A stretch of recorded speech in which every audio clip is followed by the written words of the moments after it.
स्वामी विवेकानंद कहते हैं, कोई भी पीठ दिखाकर चादर के नीचे छिपकर सफल नहीं हुआ। जिन लोगों ने जीवन में कुछ हासिल किया है, उन्होंने अपनी हर कमी और परेशानियों का डटकर सामना किया है। स्वामी जी कहते हैं, मैंने जो कुछ भी सीखा है वो उपनिषदों से सीखा है, और आज तक मैंने उपनिषद के बाहर कुछ कहा भी नहीं। उपनिषद क्या है? यह संदेश है आत्मबल का। यह प्रेरणा देता है हर कमी, हर परेशानी का सामना करने के लिए। हमें बल चाहिए, शारीरिक बल, मानसिक बल, आत्मिक बल, लेकिन यह बल जागता कैसे है? आइए स्वामी विवेकानंद के जीवन की 2 कहानियों से सीखते हैं। पहली कहानी, कठिन हिमालय यात्रा। स्वामी जी कहते हैं कि एक बार हम हिमालय यात्रा कर रहे थे। आगे की ओर चढ़ाई बढ़ती जा रही थी और हमको अभी 100 किलोमीटर दूर चलकर जाना था। निराशा से भरने वाले कठिन रास्ते को देखकर एक जवान साधु ने कहा, मुझे माफ करें, लेकिन मैं अब और नहीं चल सकता। मुझे ऐसा लग रहा है कि मेरा सीना फट जाएगा। स्वामी जी ने उसके पास जाकर कहा, अपने पैरों को देखो। इन पैरों के नीचे जो रास्ता है, इस पर तुम चल कर आए हो। आगे भी यही रास्ता जाता है। रास्ते की कठिनाई को खुद पर हावी मत होने दो। अपनी शक्ति पर भरोसा रखो। एक एक कदम नापो और देखो, ये कठिन रास्ता हमेशा तुम्हारे पैरों के नीचे रहेगा। दोस्तों, कोई भी शरीर और हालात से नहीं हारता। हर कोई केवल और केवल खुद के मन से हारता है। इसलिए हर चुनौती का सामना करो। स्वामी जी कहते हैं कि जो भी आए उसका सामना करो। चाहे सारी दुनिया आपके सामने खड़ी हो जाए, चाहे तारे अपनी जगह छोड़ दें, आप एक कदम भी पीछे मत हटो। किसी को डरपोक बनकर कभी कुछ नहीं मिला, इसलिए अपनी शक्ति को पहचानो। दूसरी कहानी, काशी के बंदर। स्वामी जी इस बात पर एक और कहानी सुनाते हैं। मैं एक बार बनारसी में एक सकरी गली से जा रहा था, जहां दोनों तरफ ऊंची दीवार थी। अचानक बंदरों ने मुझे घेर लिया। मैं जैसे ही इनसे दूर जाने की कोशिश करता, बंदर मेरे और नजदीक आ जाते। मैंने दौड़ना शुरू किया तो बंदरों ने भी मुझे लपक कर काटने की कोशिश की। तभी मुझे आवाज आई, बंदरों का सामना करो। और मैंने पलटकर बंदरों को घूर कर देखा। बंदर पीछे हटे और फिर भाग गए। स्वामी जी कहते हैं, तुम्हारे जो भी डर हैं, जो भी कठिनाई हैं, उनका पूरी दिलेरी से सामना करो, क्योंकि जब तुम अपने डर का सामना करते हो तो तुम्हें पता चलता है कि तुम डर से बहुत बड़े हो। दोस्तों, आपने भी देखा होगा कि जब आप हिम्मत करके मुश्किल का सामना करते हैं तो मन के डर जो पहाड़ जैसे लगते थे वो बादल बनकर बह जाते हैं। दोस्तों, जिन्होंने भी कुछ हासिल किया है, वे सब अपनी कमियों और परेशानियों का सामना करके ही आगे बढ़े हैं। हमारी कल्पना शक्ति के बिना कोई भी डर या चिंता जिंदा नहीं रह सकते। जब आप रुकावटों और शिकायतों पर विश्वास करना बंद करते हो और खुद की शक्ति पर विश्वास करते हो, तो बड़े से बड़े परेशानी को झुकना पड़ता है। स्वामी विवेकानंद जी ने 1894 से लेकर 1901 के बीच 100 से ज्यादा भाषण दिए। उन सब भाषणों में स्वामी जी युवाओं को आत्मबल और आत्मशक्ति का संदेश दे रहे हैं। स्वामी जी कहते हैं कि मैंने उपनिषद के बाहर कुछ नहीं देखा, कुछ नहीं कहा, और उपनिषद में केवल आत्मबल की बात की गई है। हर कमी, हर परेशानी का सामना करने के लिए हमें बल चाहिए। शारीरिक बल, मानसिक बल, आत्मिक बल। तुम ही सारी शक्ति के केंद्र हो। स्वामी विवेकानंद कहते हैं, क्या आपको पता है कितनी ऊर्जा, कितनी शक्ति आपके अंदर छिपी हुई है? वैज्ञानिक इंसान के बारे में बहुत कम ही जान सके हैं। इंसान को सालों हुए इस धरती पर आए, लेकिन अभी तक हमने अपनी शक्ति का एक छोटा सा अंश ही देखा है। स्वामी जी कहते हैं, इसलिए कभी भी अपने आप को कमजोर मत समझना। तुम्हें क्या पता तुम्हारे अंदर कौन सी शक्ति छिपी है। तुम्हारे पीछे असीम शक्ति और आनंद का महासागर है।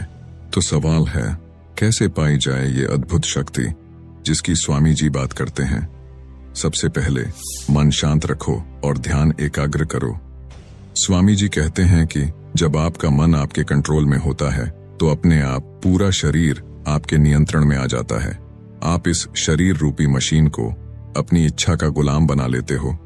स्वामी जी कहते हैं, आपके विचार एनर्जी और एक्शन को दिशा देते हैं, इसलिए सफल जीवन में विचार अहम भूमिका निभाते हैं। स्वामी जी कहते हैं कि अगर आपको लगता है कि न्यूक्लियर एनर्जी बहुत शक्तिशाली है, यानी मैटर में बड़ी ऊर्जा छिपी है, तो आप यह जानते ही नहीं कि आपके विचारों में पूरी सृष्टि की शक्ति छिपी है। स्वामी विवेकानंद जी आगे कहते हैं कि जो तत्व यानी एलिमेंट जितना सूक्ष्म होता है उतना शक्तिशाली होता है। एकाग्र विचारों की मौन शक्ति में सबसे ज्यादा बल होता है। इसलिए जिस इंसान का मन एकाग्र और मौन रहता है वह बड़ी आसानी से स्थितियों को प्रभावित कर लेता है। दोस्तों, आज तक आपको सबसे ज्यादा साहस किसने प्रदान किया, इस पर ध्यान देंगे तो पाएंगे कि आपके खुद के संकल्प ने। जब इंसान खुद की ताकत को भूलता है तो कमजोर महसूस करता है। मन को एकाग्र करने का क्या तरीका? स्वामी जी कहते हैं कि अपने आप को सर्वोच्च आदर्श से भर लो। जो भी करना चाहो उस पर अच्छी तरह विचार करो। जब आप ऐसा करते हो तो आपकी सोच और बुद्धि अपने आप प्रखर होती है, जिस कारण आपके एक्शन अपने आप सशक्त होते हैं। दोस्तों, यहाँ स्वामी जी कहना चाहते हैं कि अगर आपका लक्ष्य नाम और पैसा कमाना है तो उसे और बड़ा करो।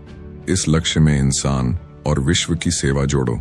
देखो कि आप अच्छा काम करके अच्छा कैरियर और अच्छी कंपनी बनाकर अपने परिवार, अपने समाज और देश में कितने लोगों की मदद कर सकते हो। ऊंचे लक्ष्य उद्देश्य से आपकी फीलिंग बदलती है।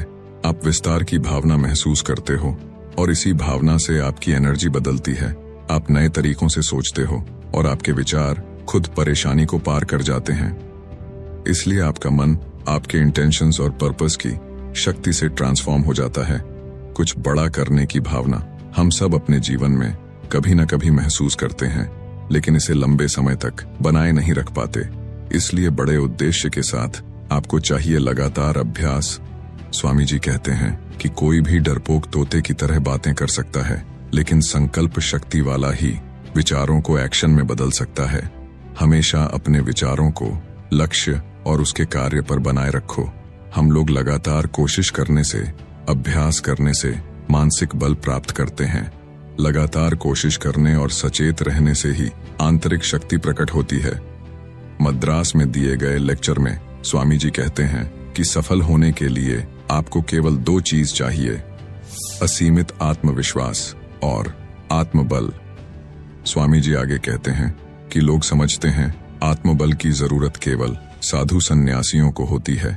असल में हर शक्ति और बल का एक ही स्रोत है।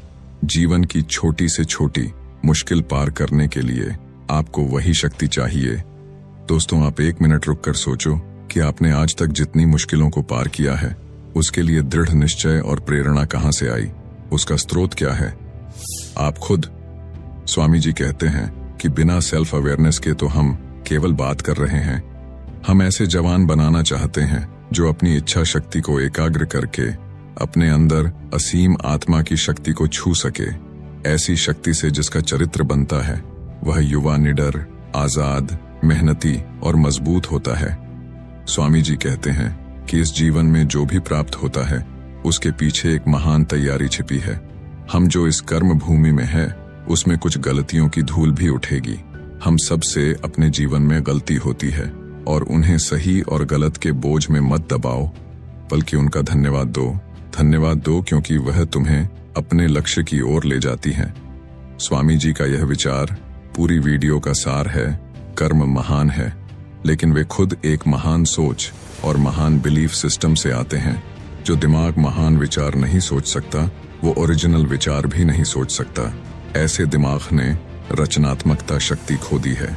इसलिए अपने दिमाग को महान विचारों से भरो, दिन रात इनको दोहराओ और अपने सामने रखो और सतत कर्म करो। ऐसे करने से निश्चित ही अद्भुत परिणाम आएंगे। दोस्तों, कैसी लगी कहानी? अगर आपको अच्छी लगी हो तो हमारे चैनल को सब्सक्राइब और लाइक जरूर करें और कमेंट में अपना सुझाव दें।